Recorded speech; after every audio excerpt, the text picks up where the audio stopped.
নমস্কার বন্ধুরা, সবাই কেমন আছো? আশা করি সবাই ভালো আছো। নতুন একটা ভিডিওতে আপনাদের আরও একবার স্বাগত জানাই। আজ কোনো রান্নার ভিডিও করব না, আজ তৈরি করব একদম সহজ পদ্ধতিতে সিঁদুর বানানো। একদম কিন্তু সহজ, কেমিক্যাল ছাড়াই খুব সহজে আপনারা ঘরেই তৈরি করতে পারবেন একদম পারফেক্ট সিঁদুর। দু একটা উপকরণ দিয়ে তৈরি হয় আর টাইমটাও কিন্তু কম লাগে। একদম চটজলদি সিঁদুর তৈরি করা যায় বাড়িতে, একদম পারফেক্ট। দেখুন কালারটা, দেখুন জাস্ট অসাধারণ হয়, এতটাই কিন্তু হবে লাল টুকটুকে, খুব সহজে তৈরি করা যায়। তাই ভিডিওটা দেখার জন্য আপনাদের কাছে অনুরোধ রইল। তো চলো ভিডিওটা দেখতে থাকো। সিঁদুর কীভাবে আপনারা ঘরেই তৈরি করবেন খুব সহজে। দেখতে হবে একদম কিন্তু লাল টুসটুসে সিঁদুর। তো চলো বানানো শুরু করা যাক। বানানোর জন্য এরকম একটা থালা নিয়ে নিলাম। তো যে কোনো প্যাকেটের যে হলুদ হয় সেটা কিন্তু নিয়ে নেবেন। যে কোনো কি হলুদটা একটু ভালো দেখে নেওয়ার চেষ্টা করবেন।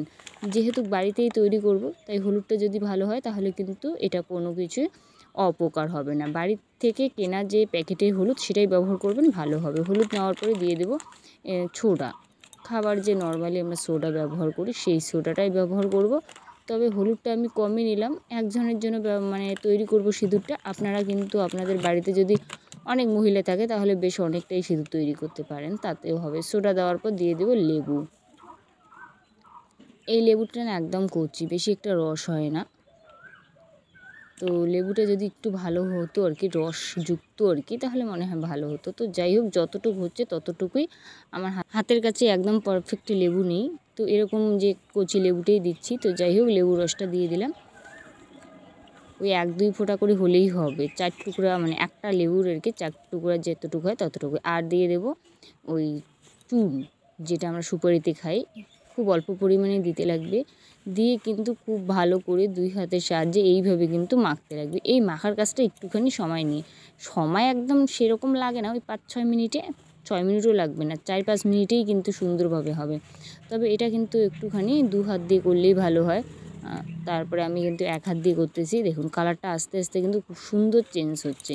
যত ভালো মাখা হবে তত কিন্তু এই কালারটা একদম লাল টুসটুসে হবে। তো এটা মাখার উপরেই কিন্তু কালারটা হবে। তো যাই হোক, খুব ভালো করে মাখিয়ে নেবেন, যতটা সম্ভব মাখা। দেখুন কালারটা কত সুন্দর হচ্ছে, একদম লাল টুসটুসে। সিঁদুরটার কালারটা কিন্তু ঠিক এরকম। আপনারা চাইলে যদি হালকা কালারের মধ্যে রাখতে চান সিঁদুরটা, এরকমই রাখতে পারেন। তবে আমি কিন্তু একদম লাল টুসটুসে যে সিঁদুরটা হয় না, সেই সিঁদুরটাই তৈরি করব। দেখুন আপনারা বন্ধুরা কত সহজে এই সিঁদুরটা তৈরি হয়। আর নাড়তে নাড়তে কিন্তু কালারটা দেখুন জাস্ট অসাধারণ হয়। তো সিঁদুরের কালারটা দেখে হয়তো বুঝতেই পারছেন। এইভাবে একটু ওই ফাঁকা জায়গায় রাখবো 2 মিনিটের মতো। তো ফিরে আসলাম 2 মিনিট পর, যাতে একটু ঝরঝরে হয়। এরপর এটা ছাঁকনি দিয়ে নেব। ছাঁকনি দিলে পরে না অনেক যে দলা থাকে সেটা কিন্তু আর থাকবে না। একদম সুন্দরভাবে নির্ভেজাল একটা সিঁদুর তৈরি হবে। দেখুন উপরে কতটা লেবুর যে ছিল খোসা একটুখানি বা হলুদের, সেটা ছাঁকনি দিলে কিন্তু খুব সুন্দর হয়। দেখুন আপনারা কতটা সুন্দর হয়, লাল টুকটুকে। এই সিঁদুরটা ঘরে আপনারা তৈরি করুন, একদম নির্ভেজাল সিঁদুর। দেখতে দেখুন একদম লাল টুসটুসে। পরলে কতখানি তাহলে সুন্দর হবে বলুন তো? তাহলে কেন বাজার থেকে কিনতে যাবেন? খুব সহজে বাড়িতেই এইভাবে হলুদ দিয়ে তৈরি করুন দুর্দান্ত সাথে লাল টুসটুসে সিঁদুর। আশা করি যে এইভাবে আপনারা যদি একবার বানিয়ে সংরক্ষণ করে রাখতে পারেন তাহলে কিন্তু অনেক দিন যাবে। তো যাই হোক, আপনারা এই ভিডিওটা কেমন লাগলো অবশ্যই জানিয়ে দেবেন। আর এইভাবে একবার যদি বাড়িতে তৈরি করেন তাহলে কমেন্টে জানাতে ভুলবেন না এই সিঁদুরটা কীরকম হলো। যদি ভালো লাগে অবশ্যই লাইক কমেন্ট শেয়ার করে দেবেন।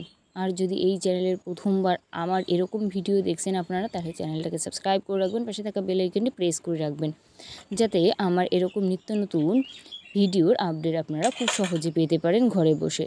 তো যাই হোক, এটা কৌটো ভর্তি করে রাখুন আর সারা বছর এইভাবে কিন্তু বাড়িতেই তৈরি করে সিঁদুর পরুন।